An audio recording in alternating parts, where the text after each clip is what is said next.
নমস্কার বন্ধুরা, বর্তমান খবর ইউটিউব চ্যানেলে আপনাদের সবাইকে পুনরায় অনেক অনেক স্বাগত। তো বন্ধুরা, আবারও কিন্তু বঙ্গের আবহাওয়ার আপডেটে পরিবর্তন ঘটেছে। কারণ এই মুহূর্তে আমরা যা পাচ্ছি উইন্ডের আপডেটে, তাতে কিন্তু দেখা যাচ্ছে টানা 4 দিন বৃষ্টি থাকার সম্ভাবনা কিন্তু থাকছে আমাদের দক্ষিণবঙ্গের বিভিন্ন জেলায়, এবং এরই সাথে বৃষ্টির পরিমাণ কিন্তু বেড়েছে এবং তারই সাথে বৃষ্টির জায়গা, অর্থাৎ যেই যেই জায়গাগুলিতে বৃষ্টি হওয়ার সম্ভাবনা ছিল সেই জায়গাগুলিও কিন্তু কিছু কিছু জায়গায় বেড়েছে, যেটা কিন্তু আমরা বর্তমানে পাচ্ছি।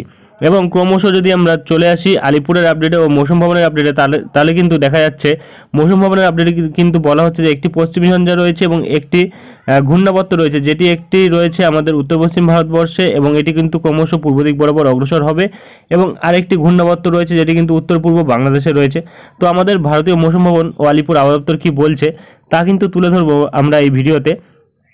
তাই আবহাওয়া সম্পর্কিত বিস্তারিত আপডেট জানতে হলে এবং সঠিক আপডেটটি পেতে হলে ভিডিওটি অবশ্যই শুরু থেকে শেষ অবধি দেখবেন, এবং ভালো লেগে থাকলে একটি লাইক করবেন। আর আমাদের ভিডিওটির নিচে একটি লাল রঙের সাবস্ক্রাইব বাটন আছে, সেটিকে টিপে তার পাশে থাকা বেল আইকনটিকে অল অপশনে দিয়ে আমাদের সাথে থাকবেন।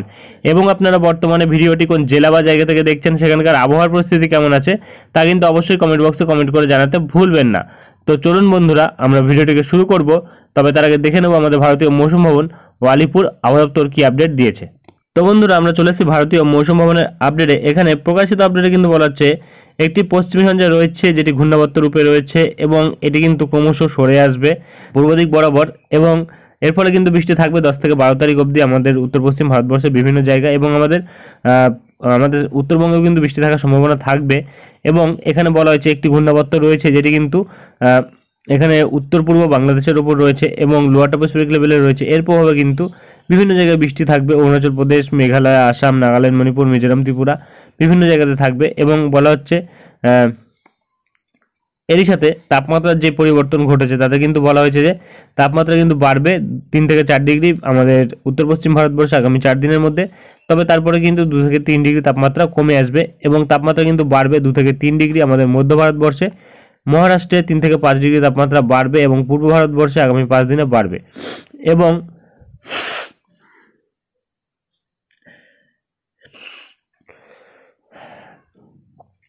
এবং তাপমাত্রা বাড়বে 2 থেকে 3 ডিগ্রি আমাদের মধ্য ভারতবর্ষে এবং মহারাষ্ট্রে, এবং 3 থেকে 5 ডিগ্রি তাপমাত্রা বাড়বে আমাদের পূর্ব ভারতবর্ষে, অর্থাৎ আমাদের পশ্চিমবঙ্গ, ওড়িশা, বিহার, ঝাড়খণ্ড এই 4টি রাজ্যের মধ্যে কিন্তু তাপমাত্রা বাড়বে। এবং এখানে কিন্তু যেটা বলা হয়েছে তাপমাত্রা বাড়বে 2 থেকে 3 ডিগ্রি, যেটা কিন্তু গুজরাটে আগামী 4 দিনের মধ্যে, এবং তারপরে কিন্তু 2 থেকে 3 ডিগ্রি তাপমাত্রা নামবে। এবং এখানে তাপমাত্রা বাড়বে 2 থেকে 3 ডিগ্রি, যেটা কিন্তু আমাদের উত্তর ভারতবর্ষের বিভিন্ন জায়গাতে। এবং তারপরে কিন্তু তাপমাত্রা তেমন কোনো পরিবর্তন দেখা যাবে না, এবং এখানে কিন্তু গরম ও আর্দ্রতাপূর্ণ আবহাওয়া থাকবে 10 ও 11 তারিখ, যেটা কিন্তু কোঙ্কণ গোয়াতে থাকবে এবং কর্ণাটকাতে থাকবে 10 তারিখ। এবং তাপপ্রবাহ সতর্কবার্তা থাকবে গুজরাটে 10 থেকে 12 তারিখ অবধি, কোঙ্কণ গোয়াতে 10 তারিখ অর্থাৎ আজ। এবং